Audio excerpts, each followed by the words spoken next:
question since I haven't done a very good job of pushing it today. There you go. Although it looks like it's just a commanding runaway. I need to just pick like 3 negative things and let people figure that out. The easy ones bother me, but all right, people sold on the defense. Good enough.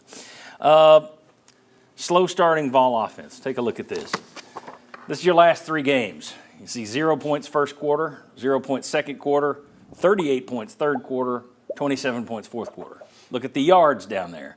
You're averaging 56 in the first, 60 in the second, 129, 291. All right, actually, that looks like a total. That's not an average, so excuse that last one. That's a total. But Marlon, here's the question, and I'm sure it's an easy answer. What's up with the slow starts? So I've got 2 things. My 2 are, I want to say, lack of execution, and then also health. We've got to get healthy. If you look at our offensive line yesterday, we had guys going in and out.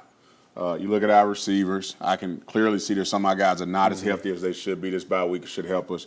But then when I go execution, it's Dylan Sampson on the fumble, right? Those are points. It's Nico missing guys wide open.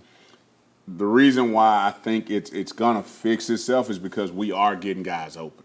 If it was a situation where Alabama's shutting us down and we ain't got guys running open, receivers can't get open, we can't get the running game going, then I'm more concerned. But I think just watching it personally, I think it's lack of execution because they are being drawn up with good plays. It's just we got to hit them.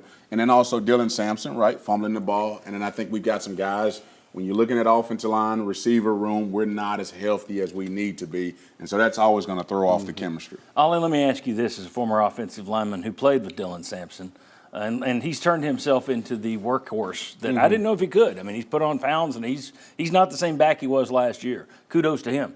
But you look at it, meaning he's an even better back. He was good last year. But point being, they seem to get better in the second half. He seems to get better in the second half. How much of this slow start stuff is a product of they eventually wear the opponent down in the second half with their run game a little bit? Could that play into it or no? Yeah, I mean, I guess if you wanted to take that into account, that could be a piece of why it takes them so long to get started is just a wearing out process. But, I think looking at it, I think you hit it right on it. It's not a talent issue. It's not the fact that they can and can't do it.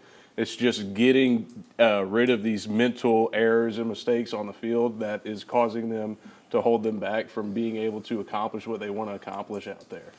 But if it's just mental errors, my only question, I'm not trying to argue because I don't have an answer myself. If it's just mental errors, why do you have them in the first half but not in the second half, so consistently in the first half?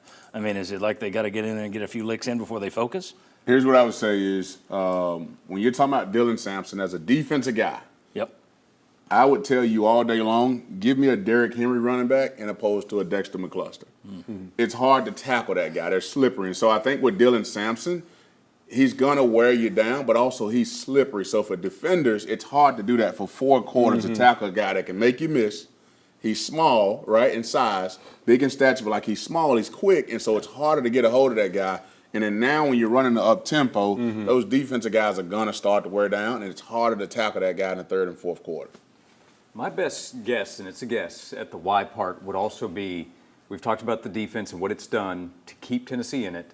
Dylan is their best player in offense. He's also the heart of the offense. And I think there is a real belief that we are one play away, we are one drive away, what it has to be. And I think they mean that. Nico was talking about next play up. So they know they're making mistakes. They know they've experienced why it's happening first half, not in the second half. My guess is that at least the mindset of the team is we have a chance. If the defense had not stepped up in the first half, I don't know that we see the same offensive performance. Right. And if they need 3 scores to catch up instead of 1, it's probably a different mindset in the second half. Now, why are they still coming out and having the issues? I don't know that. The what is obvious. They keep making their own mistakes to get in their own way. And the thing is, it's a 3-game sample, so we may look back in a couple of weeks and see it's completely reversed. I mean, the interesting thing, if you remember the first few years of Josh Heupel, we talked about you better jump on him in the first and third quarter, and then it usually tails off in the second or fourth. There has been all kinds of talk from some fans who don't like Josh Heupel that he never makes adjustments, can't do anything at halftime. They get worse in the second half. Okay, throw that out the window. So we may be sitting here in a couple of weeks talking about a completely different situation where they're scoring early or not late. But it is interesting that the last 3 games, it has been a very obvious issue. Points, yardage, it's just not there for 3 straight first halves.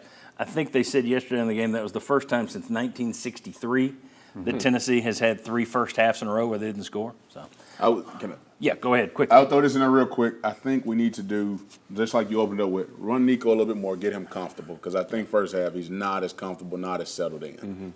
Florida last night scored 27 first half points against Kentucky. Tennessee's next opponent with 2 weeks to get ready. If Tennessee can't have a good first half against Kentucky, then that's probably just out, and you just have to plan on the points coming in the second half. Yeah. Because this is the opportunity This is the one to hit. for a first half breakout. Yeah. All right, very good. When we come back, let's talk more about Tennessee's defense, their secondary, and what they were able to do yesterday. We talked about them a little bit earlier. Well, we've talked about them several times. They deserve their own segment. We'll give it to them next. Come on back.